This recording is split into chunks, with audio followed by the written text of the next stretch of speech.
Hey guys, it's me, Katie, aka the Sparkle Fitness Babe, aka person with really messy hair lately that's been disguising it like this. Sparked a lot of questions about how I am doing my hair and if it's difficult and all that good stuff. I figured I would just make a tutorial, show you how I do it, and then that way you can go and duplicate it on your own hair.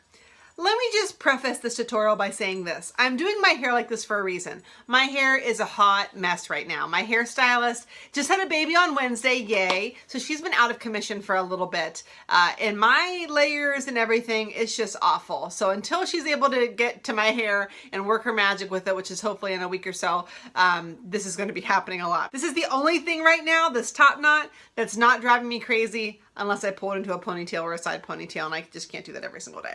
Now you're only going to need a couple items to make this hairstyle work. The first thing, the most important, is dirty hair. You guys probably also know from my posts and me talking about it all the time, I don't wash my hair all that often. I wash it about once every week and a half, 2 weeks or so, just really depends on what I'm doing. I rely a lot on dry shampoo, but I will tell you this, hairstyles hold better and look better when your hair is dirty. That's why hairdressers are going to tell you the day of a big event to come with dirty hair. Don't wash your hair the day of like a wedding or a prom or anything like that. You want to have dirty hair because it's going to hold the style better. You might be saying to yourself, how in the heck does she work out every single day and do all these things and not wash her hair? Well, dry shampoo is my best friend. I just live by it. I swear by it. Batiste is my brand.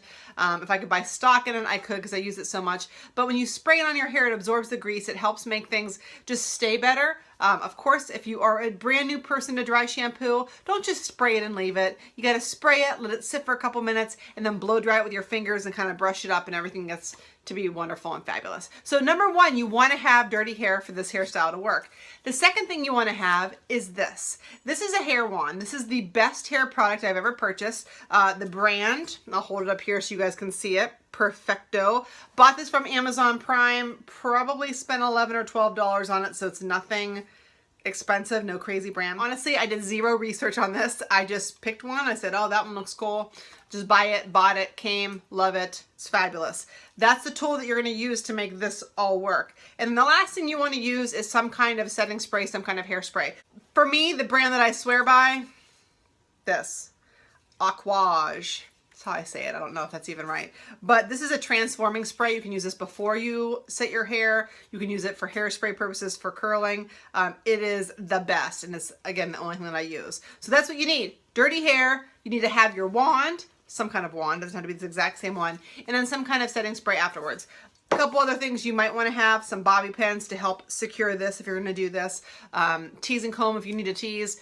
Maybe, maybe not, depends on your hairstyle. So let's get started. Let me show you how to make this hairstyle work, and hopefully you can duplicate it in your own hair life. All right, guys, let's get started with this hair tutorial. My hair is dirty. As you can see, it's a real hot mess. Disgusting. I've got my wand plugged in. I have it set to 360 degrees. And then we're going to go ahead and just get started. You're going to be amazed at how easy this hairstyle is to do. I think it looks really fun and difficult, maybe. I don't know. Honestly, if you can work a wand and separating your hair into smaller sections and fluffing it like this, you're going to be just fine. So first things first, I'm going to just kind of separate my hair. I always start from the bottom. I feel if I start on the top of my hair, then there ends up being problems. Like I end up grabbing parts and then I miss parts. And I don't want to do that. I don't want to have pieces that don't look curled in the back or anything like that. You always want to make sure that you pay attention to those details. So you start from the bottom. What you do is you take sections probably about this thick. Mine's a centimeter. It depends how loose you want those waves to be. This is not a curling iron. It's a curling wand. I want to clarify. But the difference with that is that you can make really big, beachy kind of waves. If you want to do something thicker, you can use a bigger chunk, even bigger than this if you want. It just depends how you want your hair to look at the end. I like it to be a little bit smaller sections, so that way the curls are more obvious and it gives me that almost crimped look. So I just grab the wand and I'm going to go in here like this, and I am just twisting it around. This is what I'm going to do the whole time, the entire head. All you do is you hold it and then you let it drop. There you go. You got a curl piece there. That's how you are going to do the bulk of the style. We'll get to the top knot here in a second. But you want to be careful because, like I mentioned before, when I was telling you about this fun little product, it does not have a clamp like a curling iron is going to have. So you're using your finger. And if you're not careful, you're going to end up with some war wounds. And I can tell you firsthand, I've got a really nice winner on my left hand that's not going anywhere at all, because let me see if you can see that there. You see that big wound? That's from this thing. Suffer for my art, you know. But be careful. You're just going to keep doing this all over your head. So pull down just smaller sections at a time and just work a little bit here and there in the beginning of this. So I'm just going to speed this up a little bit so it doesn't take so long when you're watching the training video, and just keep on curling.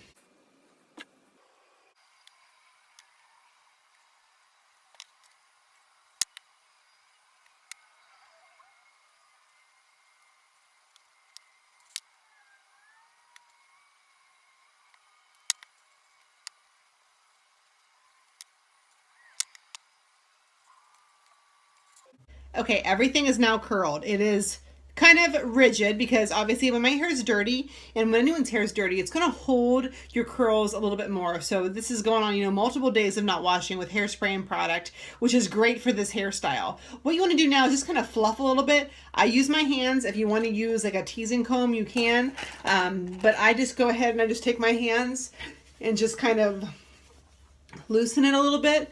If you want to break apart the curls, I mean, it depends how tight you want them to be. I always like a little bit of curl. Obviously, I don't like them to be super loose, but it just really, again, depends. Now, we want to get into the top knot, which is the part of this that makes it really, really fun.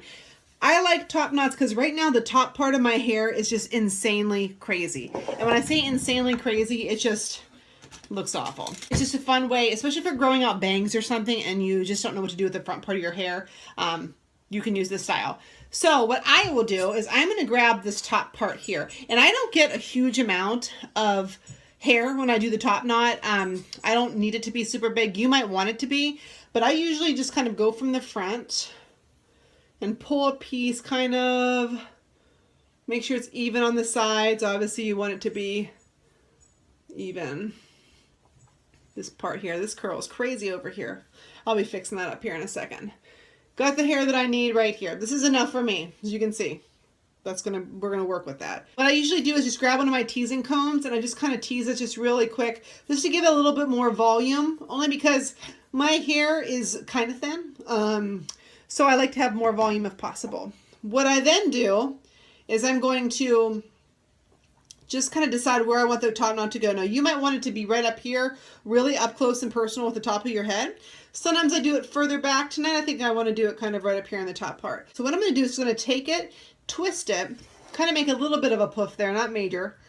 Bobby pin it where I want it to be. That looks like a good location for it, I would say. You notice I have weird hair right here. My widow's peak is really strange. Anyway, next step, take the end of that little kind of snooky puff that you guys did and take it in two parts. And then what I usually do is just very uneven like, just do a real messy twist. I like this for volume purposes. You might not want to do this. This is okay. And then what I do is I make the knot. What I'll do is I'll bring it around, kind of around the front like this. I'll secure it with one pin. Bobby pin's your best friend with this hairstyle. Stick it where I want it to be. Come around with the other part.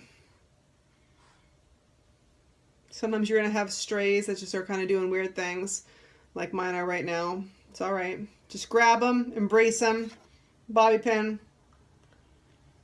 Take this piece here. This is a crazy piece. And get it to look the way that you want it to look. So like right now, I got a rogue piece of hair. Not a big deal. Don't stress about it. Another bobby pin. Just tuck that down. Nobody knows it wasn't supposed to be part of the hairstyle. And there's the top knot. What I do with the rest of it then is I always kind of just look at it to see if it's where I want it to be with the volume. Sometimes, like right now, I'm not really digging it. So I'm going to take a smaller teasing comb and I just come up underneath the top part. And part of that too is just because my hair has some fun product in it and it's a little bit crunchier, a little bit more going on than usual. So it tends to not want to move around and be as flexible when you have that going on. It's okay, make it work. Do a little bit of puffing over here. I'm all about the puff. Looks the way that I want it to be. And that is it, guys. I always take a layer of my hairspray. Just going to go in here really quick. Done. You got the top knot, you've got some fun beach waves, super easy style. This is a style that you can really rock for a couple days at a time. As you can tell, I do it all the time. But if you do it right, and you get the curls nice and tight, what usually happens for me, if you see my hair progression, I will start out with it super tight curls.